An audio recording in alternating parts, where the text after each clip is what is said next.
Bonjour à tous, eh bien nous sommes dans notre série Le pardon dans tous ses états et aujourd'hui je vous propose que l'on réfléchisse ensemble sur la tentation et comment la vaincre. La tentation fait partie de notre vie, tous les hommes sont tentés, nous sommes tous confrontés à cette situation et nous ne pourrons jamais vraiment nous débarrasser de toutes les tentations, mais nous pouvons apprendre à y résister. Alors, avant de voir comment remédier, comment résister, eh bien, je vous propose déjà quelques définitions. D'abord, la définition de la tentation. La tentation, c'est quand il nous vient des désirs et des pensées mauvaises dans le but de nous pousser à faire le mal. Et le péché survient quand nous cédons justement à ces pensées, à cette tentation, et que nous faisons ce qui est mal. Alors, pour aller plus loin, comment cela fonctionne-t-il? En lui-même, l'homme est divisé. Il y a une lutte entre le bien et le mal, entre la lumière et les ténèbres. Ça, c'est en nous. Notre conscience éclairée nous presse d'accomplir le bien et d'éviter le mal, mais la chair nous suggère au contraire de faire le mal et de donner libre cours à nos passions désordonnées. Alors, lorsque nous sommes tentés, eh bien, ce sont les mauvais désirs que nous portons en nous qui nous attirent et qui nous séduisent. Alors nos sens sont excités et par la convoitise. Voilà. Alors, bien évidemment, nous ne sommes pas tous tentés de la même façon et sur les mêmes sujets. Par exemple, si nous sommes sensibles aux mensonges, eh bien, nous nous mettrons dans des situations où nous aurons envie de mentir. Si nous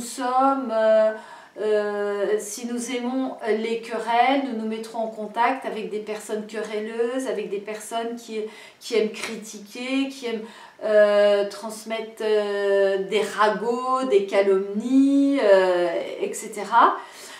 Si notre péché est plutôt d'ordre sexuel, eh bien nous nous laisserons tenter par la pornographie, par la masturbation, par les pensées perverses, etc. Et puis on pourrait continuer la liste comme cela. Alors, comment remédier à la tentation? Eh bien, premièrement, c'est identifier nos zones de tentation.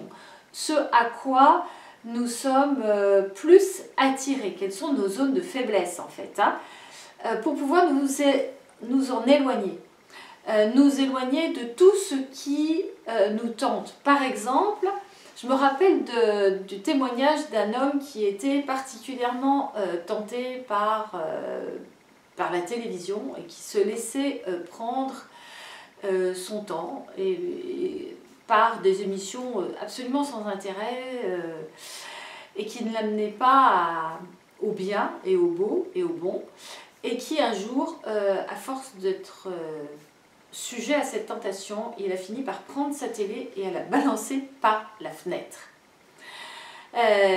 Voilà, ça c'était une solution radicale, mais qui a radicalement éloigné cette tentation-là de sa vie. On peut, si par exemple on est tenté par des jeux d'argent, vous savez, dans les bureaux de tabac, dans les magasins de presse, il y a toutes sortes de trucs à gratter.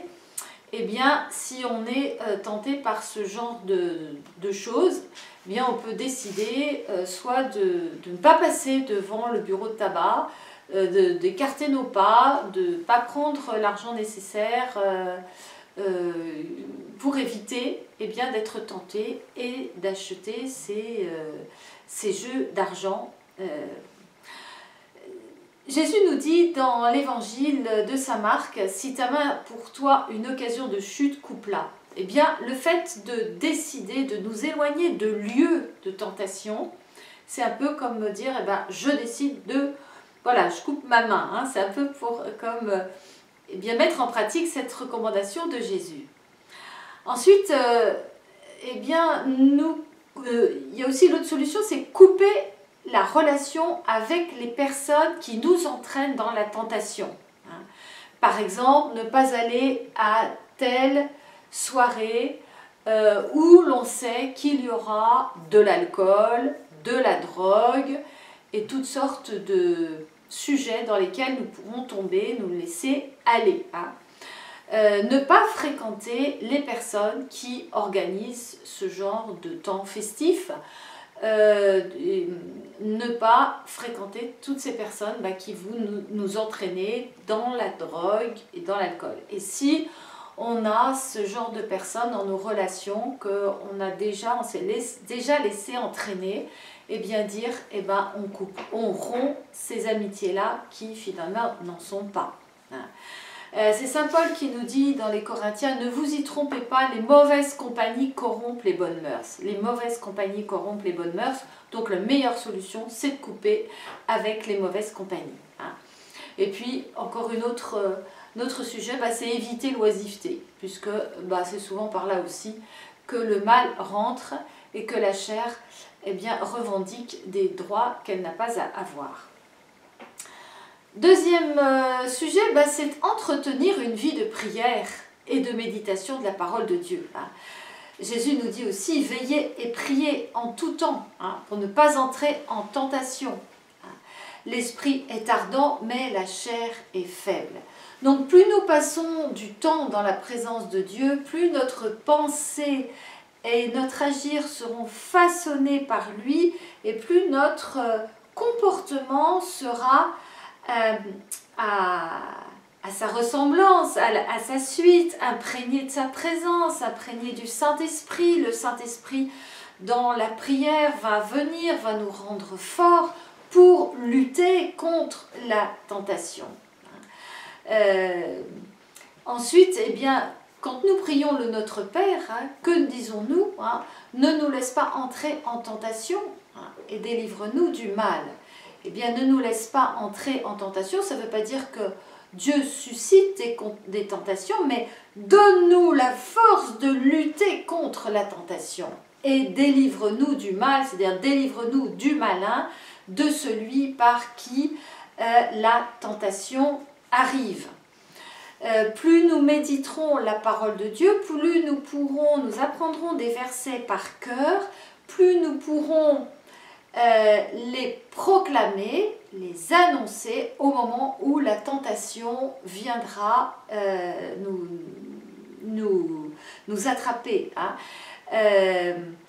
C'est comme cela d'ailleurs que Jésus a repoussé le diable, repoussé la tentation lorsqu'il était dans le désert. C'était en disant « il est écrit, il est écrit, il est écrit ». Voilà. En connaissant bien la parole, en étant bien rempli des versets de la parole de Dieu, nous pourrons plus aisément repousser la tentation en proclamant la parole. Jésus recommande à Sainte Faustine, pour lutter contre la tentation, de s'enfermer dans son cœur. Voilà quelques pistes. Invoquer aussi le Saint-Esprit, je l'ai dit dans la prière, mais rester attaché à la présence du Saint-Esprit en nous. Et au moment où la tentation se présente, reprendre conscience que Dieu habite en nous et faisons appel au Saint-Esprit pour qu'il nous donne la force de lutter contre les tentations. Voilà, et puis au fur et à mesure que nous entretenons cette vie de prière, cette vie de relation intime et cette vie de communion avec Dieu, plus notre conscience va être façonnée pour le bien et plus le mal va nous faire horreur et plus nous aurons envie de nous en écarter et de repousser, et donc ça nous rendra plus forts pour lutter contre la tentation. Troisième façon de vaincre la tentation, de la repousser, c'est de ne pas rester seul. J'ai déjà dit qu'un chrétien seul est un chrétien en danger. S'entourer de frères et sœurs en Christ permet de grandir dans la foi et nous permet de nous rendre plus forts pour repousser les tentations. En vivant la foi avec d'autres, eh bien on s'édifie et on s'entraide dans le combat. Alors, je voudrais vous lire aussi cette parole de Saint Paul dans l'Épître aux Corinthiens. J'espère retrouver rapidement. Voilà, au chapitre 9, il est écrit « Aucune tentation ne vous est survenue qui passât la mesure humaine. Dieu est fidèle. Il ne permettra pas que vous soyez tentés au-delà de vos forces, mais avec la tentation, il vous donnera le moyen d'en sortir et la force de la supporter. » Voilà.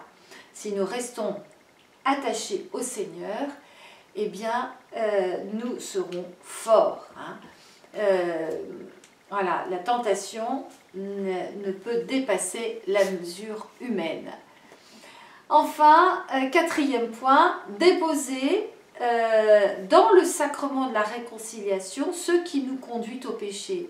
Déposer, confesser au prêtre que les zones de tentation qui peuvent nous envahir parfois, par moments, et voilà, les confesser pour nous rendre plus forts, hein, pour y résister.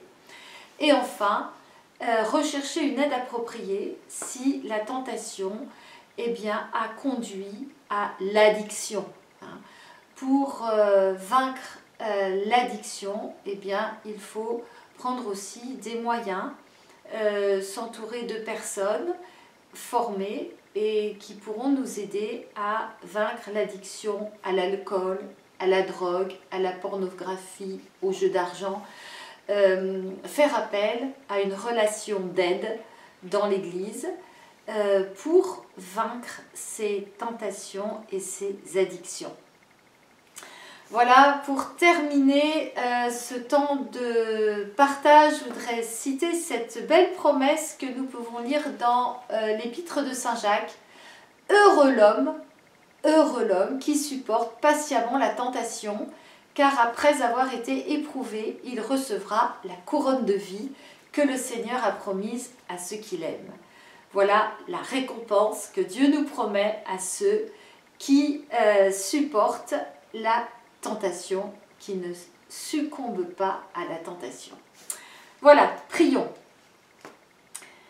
Amen. Seigneur Jésus, je te confie toutes ces personnes qui sont en train de suivre ce temps, qui prient avec moi. Viens leur donner la puissance de ton Saint-Esprit, viens leur donner la force de repousser les tentations, de les vaincre, viens leur donner la force de les confesser, viens leur donner la force de ton Saint-Esprit pour plonger dans la prière, pour plonger dans ta parole et repousser toutes ces tentations qui peuvent venir les submerger. Merci Seigneur pour tout ce que tu vas faire pour elle, pour lui, aujourd'hui.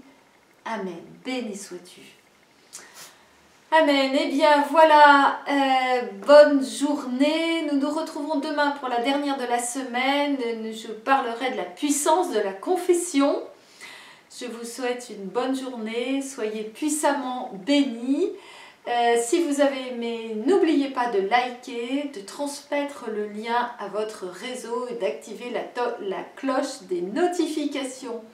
N'oubliez pas aussi de mettre des commentaires sous la vidéo, de mettre des témoignages sur ce que le Seigneur a fait dans votre vie.